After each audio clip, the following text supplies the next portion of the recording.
good reset.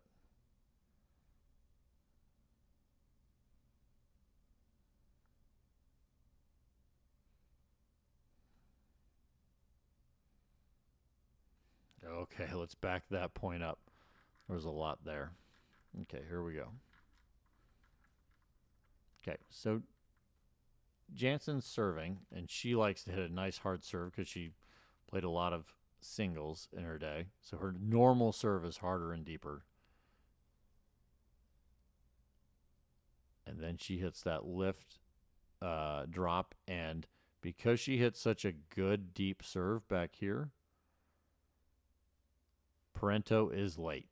She also returned it short, so she's got a double whammy where she's like, "Oh man, this might be coming hard at me," and she really pops that ball up. That was a mistake, not to be set. She should let this ball bounce and then hit it on the apex of the ball after the bounce. But she bends. We haven't really talked about this in this one. We pointed out a little bit.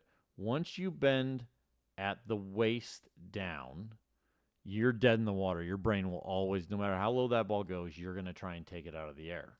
So if you're ever wondering, like, why do I always lean down and I'm not letting the ball bounce when I should, it's because you have already, I'm going to draw it this way. So if we had a stick figure and they were standing this direct, those are their two arms, there's their two legs.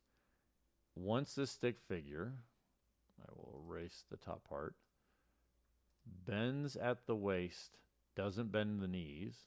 Here we go. This is our person right there. Bends that direction. You have to, this is just body mechanics. I'm not gonna use blue. That's gonna get a little confusing. You have to actually right and up your body to then step backwards. Everybody does it. Because you don't feel bound. If I take my leg and I start moving my legs backwards, my body feels like it's going to fall straight down this way. And so that is why you always have to then come back up and then go backwards. And your brain in pickleball says, I don't have time to get back upright. So once she starts leaning forward, her only decision at this point is now to take this ball in the air, even though she knows it's not the right one. So she pops it up, and Irvine, even though she's back, says, I'm not letting that go. I'm speeding this up. Now, she sped up across court, which she would have had more success if she hadn't. That gave Todd time to at least get it. But Jansen says, okay, we're now in it. Parenteau hits the tape, and they get it back. And once again, Parenteau leans all the way out to get the ball, stays out of the kitchen. And right here, in my opinion, Irvine makes the actual pro decision and says, I'm resetting this ball. This is not something we should be attacking. We need to get up to the kitchen line. We haven't even gotten up there yet. So then she resets that ball. Jansen and Irvine move up, and Parenteau does a very aggressive dink towards the line. We can't actually see if that ball was in, but we're going to assume it was in. Nobody called it out. And the one thing that from several points ago, what does Irvine now do? She hits the ball directly at Todd's leg. That angle is directly towards Todd's leg. That's perfect. And Parenteau runs over and hits another one over to Jansen.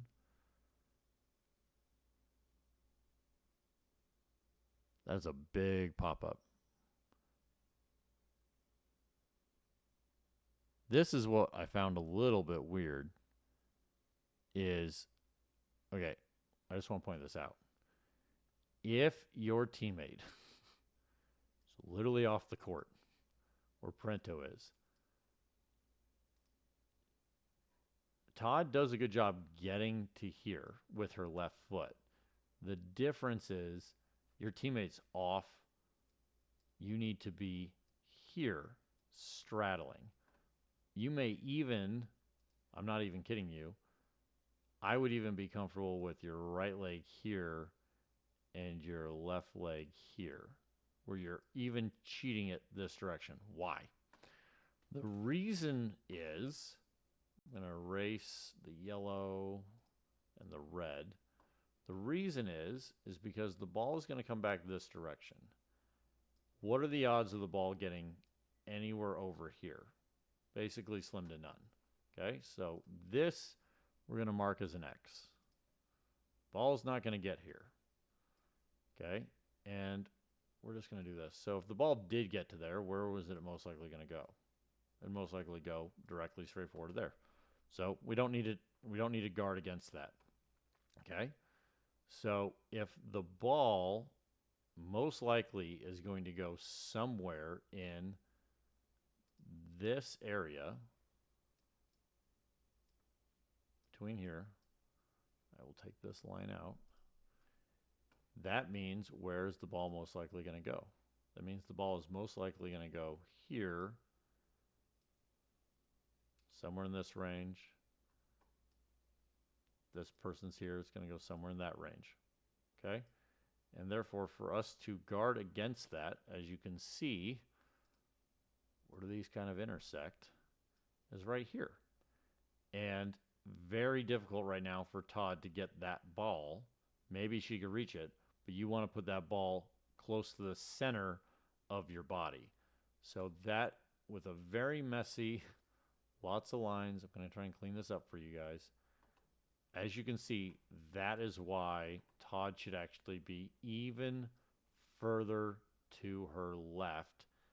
And that is one of the things that you see a lot of mistakes are made, is people understanding how far to the left they need to go when their partner is pushed off the court. Like you can see, she just gets to that line and she goes, I'm not going any further. I don't care how far you go. I'm not going any further.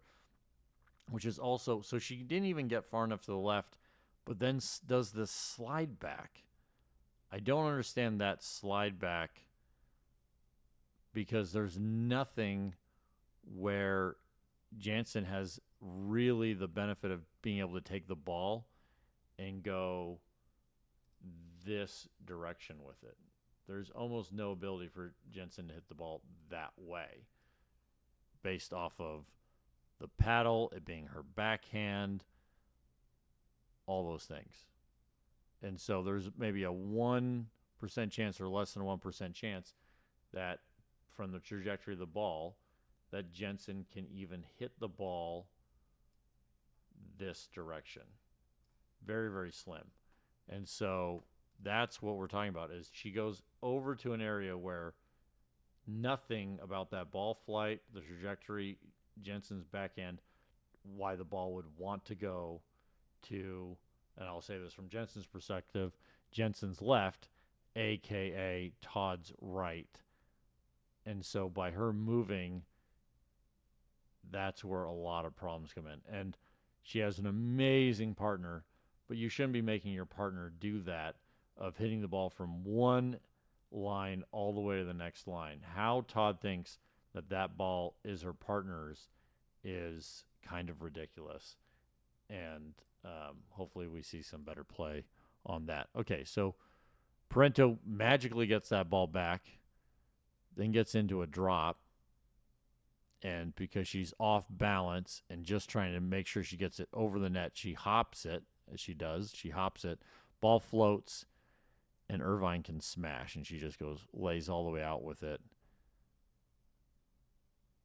Okay, I just really got to point this out. Okay, when you're playing, your body needs to be to a 45-degree angle to the ball. Let's point out where Todd's feet are. Todd's feet are literally pointing that direction. Okay? Her hips are pointing that direction. The ball is over here. Let's back this up. I'm just trying to even understand how her body got to that point. Okay, so Parenteau gets this amazing shot. They get back over.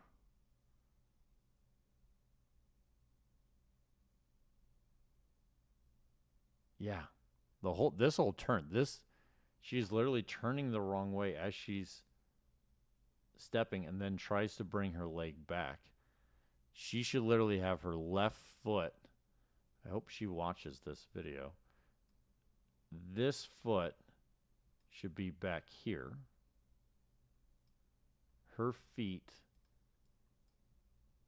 should be literally reversed. She should be like this. And her hips and body should be facing over on this direction the whole time. Then she would have a chance of getting this ball. She literally has no chance of getting this ball. See, she's spending time trying to turn, and therefore her paddle's even slower because her body and shoulders are not even looking the way they should be. I'm just surprised that she's literally turned the wrong way even here. As she comes in, her hips are turned the wrong way. And so if I will point it out on another point so that you guys can see it when you have the blocker workhorse, but Todd in this situation is literally doing everything on the reverse on how it should be. So I'm just going to back this all up. I want to see when the point comes over here. Watch this. So when Parenteau hits this dink, this is one of the major issues that the Parenteau and Todd team are having. Todd's left foot should be here on the line because the ball's way over here. Where's the ball going to go? How is it going to get past that? And her body should be turned with her front foot more towards the kitchen line with her shoulders, everything pointing towards the ball so she can see it, so that she is defending.